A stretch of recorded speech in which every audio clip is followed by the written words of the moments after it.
C'est avec grand plaisir que je reçois aujourd'hui Axel Red. Bonjour Axel. Bonjour. Alors c'est pas pour parler musique. On aurait pu, mais c'est pas le cas aujourd'hui. C'est pour parler, c'est pour un témoignage en fait, parce que vous rentrez du Rwanda. Alors on n'est pas là pour parler de politique ni des problèmes entre le Rwanda et le Congo. On sait que la situation est terrible là-bas. On est là pour s'intéresser à ceux qui souffrent et qui n'y peuvent rien. Par exemple, les enfants, les mamans. Et vous étiez au Rwanda pour même des hommes. Et vous étiez là pour Handicap International, pour rendre compte aussi, pour témoigner de la manière dont ces gens vivent très difficilement, surtout les personnes qui subissent des handicaps, mais de la manière dont on peut aider aussi. En fait, c'est vrai que je passe toujours un peu par tous les stades quand je me rends à un lieu comme le Rwanda où les inégalités sont tellement plus grandes, parce qu'il y a la pauvreté, parce que tout ça. Et il y a toujours un mélange d'émerveillement par des qualités que cette société a par rapport à la nôtre. Par exemple, c'est pas une société individualiste comme la nôtre, donc du coup, même si, je veux dire, la situation de la fille est toujours pas facile, et plus elle est jeune, moins facile elle est. Mais sinon, il y a quand même ce sens de on va se soutenir, on se tient les coudes.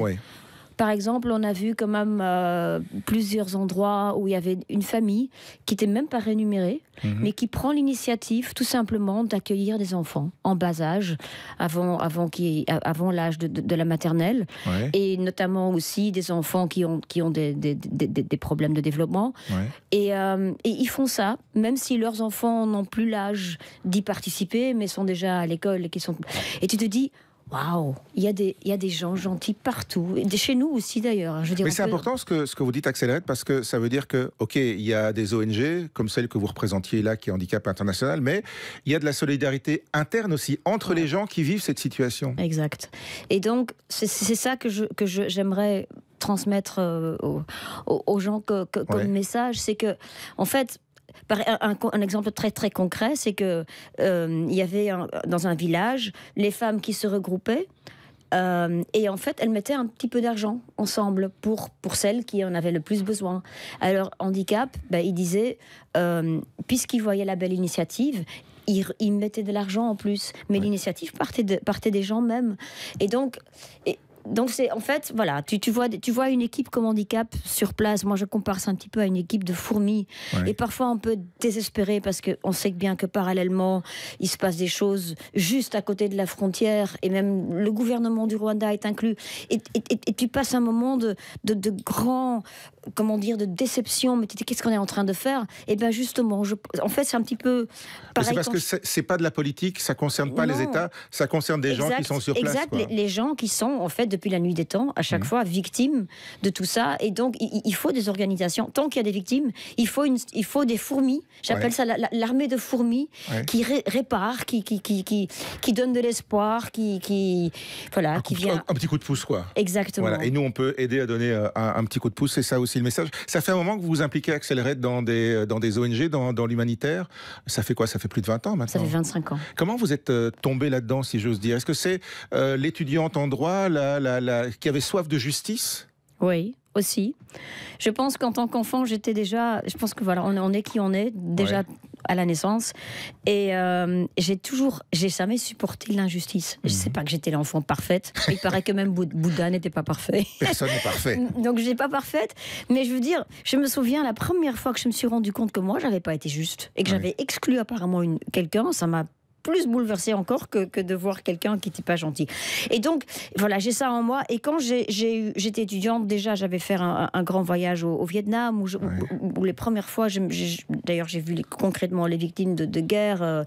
Et donc, il n'y a pas de hasard que par la suite, en fait, je me suis engagée contre les mines antipersonnelles, que je sois devenue ambassadrice pour Handicap International. Mais c'est la première fois où tu te dis, waouh, tout le monde n'a pas les mêmes chances.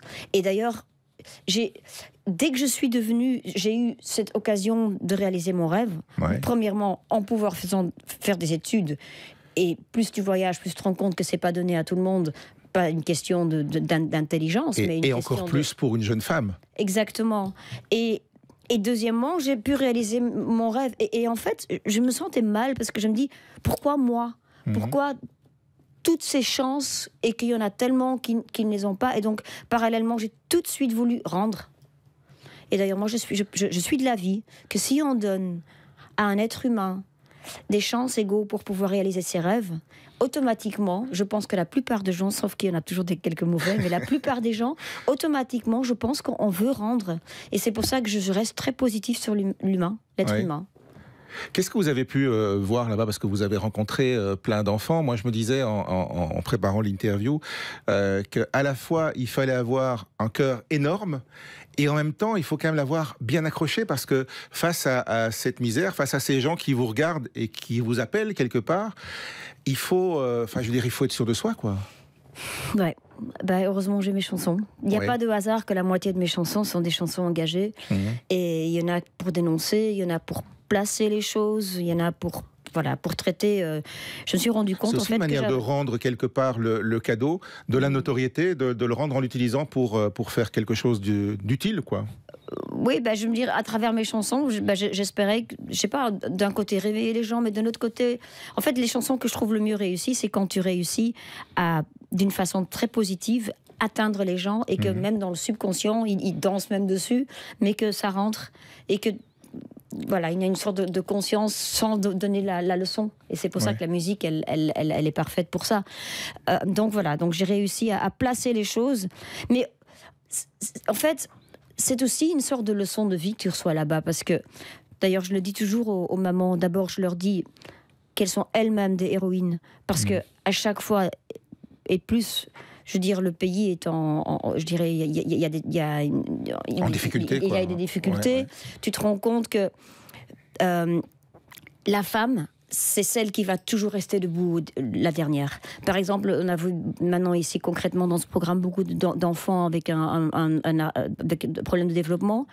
Et en fait, là au Rwanda et comme dans beaucoup de pays dans le monde, c'est vu comme une malédiction. Et donc l'homme, il se casse. Et pas seulement l'homme, mais aussi... C'est papa outé, quoi. Exact. Et la famille de l'homme aussi. Donc c'est même pas les beaux-parents, c'est pas comme ici où les choses ont donc évolué. La mère se retrouve toute seule, quoi. Toute seule. J'ai vu une maman, ça m'a brisé le cœur. Elle avait 21 ans, elle était orpheline elle-même. Et elle était là avec son enfant qui avait des problèmes.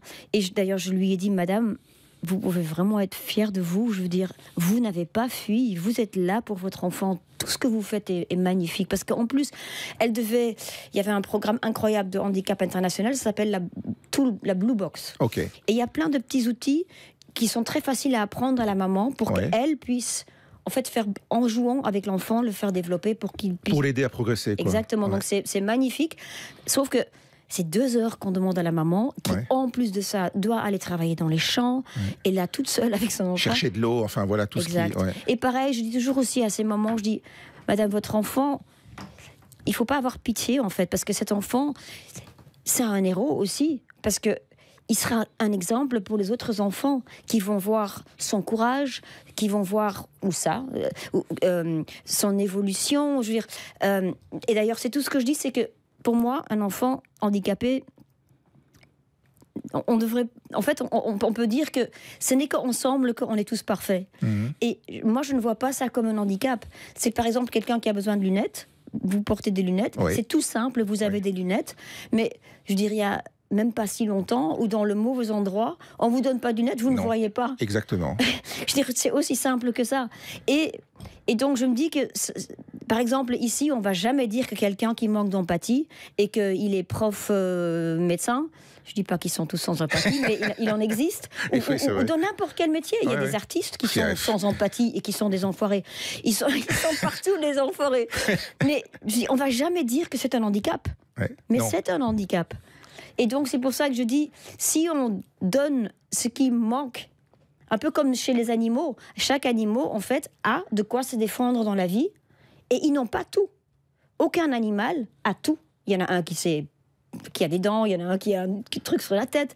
Et bien, il n'y a que nous, les êtres humains, où il y en a certains qui disent, ah mais non, moi je veux tout. On pense qu'on a tout. Et toi, tu n'as rien. Et il faut juste un peu rééquilibrer, quoi. Partager.